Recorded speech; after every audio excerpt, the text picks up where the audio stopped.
Okay. ஐயா வணக்கம். தமிழ்நாடு முதலமைச்சர்கிட்ட பேசுகிறேன்.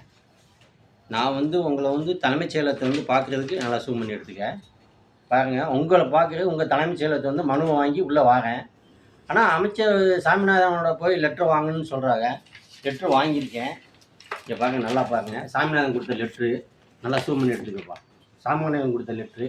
இது லெட்ரு இருந்தாலும் கூட சாமிநாதன் வந்து என்ன கேட்குறாருன்னா 50,000 பணம் கேட்குறாரு. சாமிநாதன் ஆஃபீஸில் 50,000 பணம் கேட்குறாரு. 50,000 பணம் கொடுத்து கூட அன்னைக்கு சாமிநாதனை பார்க்க முடியாது.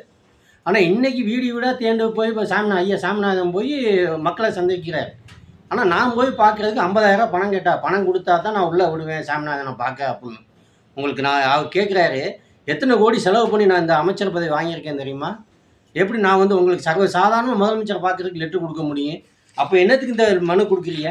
முதலமைச்சரை பார்க்கலான்னு எதுக்கு மனு கொடுக்குறீங்க? மனு கொடுக்குறீங்க. அப்போ எல்லாமே வந்து திராவிட மாடல்னு சொல்கிறது எல்லாமே வந்து ஒரு நடிப்பு தான், ஒரு இதுதான். ஆனால் வந்து நான் சொல்கிறேன், மக்களில் வந்து நல்லா தெரிஞ்சுக்குங்க. முதலமைச்சர் சொல்கிறது வந்து இப்போ ஓட்டுக்காக தான். அடுத்து முதலமைச்சராக வரணும், எடப்பாடியை விடக்கூடாது, நான் வரணும்னு நினைக்கிறாரு. ஆனால் மக்களுக்கு அந்த மாதிரி செய்யணும். வீதி வீதியாக நின்று போய் இன்றைக்கி போய் ஓட்டு கேட்குறிய, என்னத்துக்கு போய் அசிங்கமாக போய் ஓட்டு கேட்குற? நீ நல்லது செஞ்சீங்கன்னா நீ ஏன் போய் ஓட்டு கேட்குற? மக்களாக உங்களை தேர்ந்தெடுப்பாங்க. நீ செய்கிறதே வந்து உனக்கு பக்கத்தில் எவன் இருக்கானோ அவங்களுக்கு மட்டும்தான் நீ செய்கிற. என்ன கூத்துடுற? ஆனால் இத்தனை கோடின்னு மாவட்ட வாரியாக ஒதுக்கிற, அது பாதி அன்னார் விளையத்துக்கு போயிடுது, பாதி இவங்களுக்கு வருது. அப்போ இவங்க கால்வாசி செய்கிறாங்க, முக்கால்வாசி அவங்க அமைக்கி வச்சுக்கிறாங்க. மாவட்ட வாரியாக எத்தனை கோடி ஒதுக்கியிருக்கிய, என்னென்ன செஞ்சுருக்கேன், நான் வெளியிடவா? திமுகக்காரன் நானே உங்களை வெளியே கேட்குறேன். நான் அசிங்கமாக இருக்குது. திராவிட மாடல் அடுத்த ஆட்சிக்கு வந்துச்சு, தமிழ்நாட்டை விற்றுருவீங்க. நல்லா கேட்டுக்க, தமிழ்நாட்டை விற்றுருவீங்க. நல்லா கேட்டுக்குங்க. இங்கே வாங்க, நான் என் மயங்க கொண்டாந்து சின்ன குழந்தைய கொண்டாந்து மனு கொடுக்குறாங்க. பணம் கொடுக்க சின்ன குழந்தைய கொடுத்த பணத்தை வாங்கிக்கிற, ரைட்டு. அவங்க அன்னைக்கு நிலைமைக்கு என்ன ஆச்சு? அங்கேயே சென்னையில் வந்து பார்க்குறாங்கல்ல, அவங்க நீ என்ன பண்ணியிருக்கணும்? பெத்த பிள்ளையாவே நினச்சி நீ என்ன செஞ்சுருக்கணும்? வாப்பா நிஜம் அதை கேட்குறேன். உங்கள் அப்பா அம்மா எனக்கா ஓட்டு போட்டாங்கன்னு நல்லா சூன் பண்ணி எடுப்பா. அவர்கிட்ட கொடுத்த பணம் இது, என் குழந்தைய எடுத்து கொடுத்த பணம் இது. நல்லா கேட்டுக்குங்க மக்கள். குழந்தைய போய் கூட அவர்கிட்ட கேட்டார், ஸ்டாலின் கேட்டார், எனக்கா நீ ஓட்டு போட்ட அப்படின்னு. அப்போனா மக்கள் இருந்து போய் பார்க்குறீங்க. சும்மா போகல மக்கள் எல்லாருமே.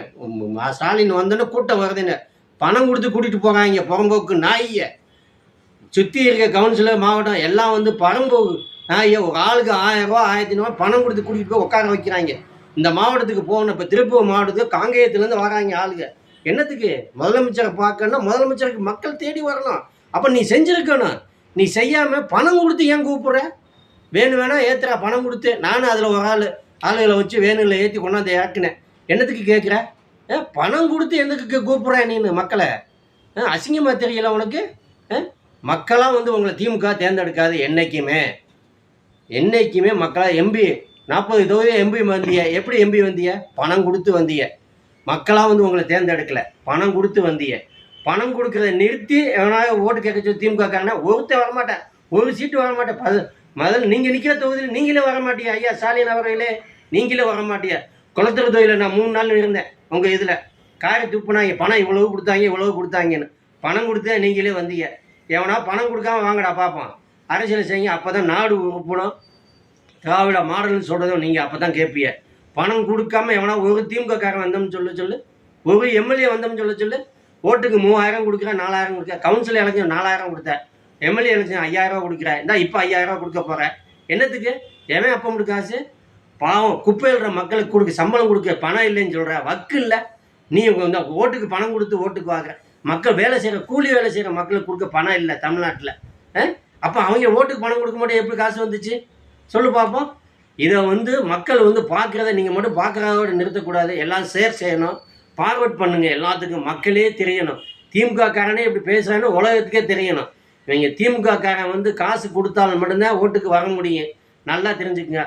அப்புறம் அண்ணன் விஜய் வராரு, அண்ணன் அண்ணாமலை வராரு. இவங்களுக்கு நல்லா சொல்கிறேன், நல்லா கேட்டுக்குங்க. பணம் கொடுத்தா மட்டும்தான் தமிழ்நாட்டு மக்கள்கிட்ட நீங்கள் ஓட்டு வாங்க முடியும், நீங்கள் முதலமைச்சராக வர முடியும். மனச்சாட்சியை பற்றி தமிழ்நாட்டு மக்கள்கிட்ட பேசாதீங்க, என்றைக்கும் பேசாதீங்க.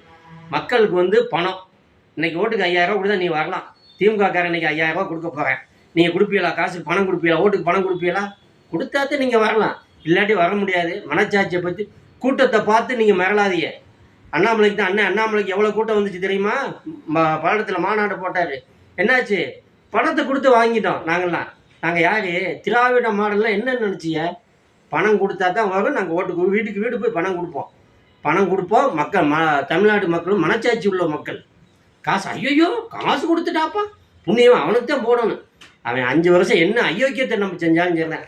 அன்னைக்கு பணம் கொடுத்தா தமிழ்நாட்டு மக்கள் மனச்சாட்சி உள்ள மக்கள் பார்த்துக்குங்க. நல்லா இது பண்ணிக்குங்க. முடிஞ்சுப்பா, எடுத்துக்கப்பா.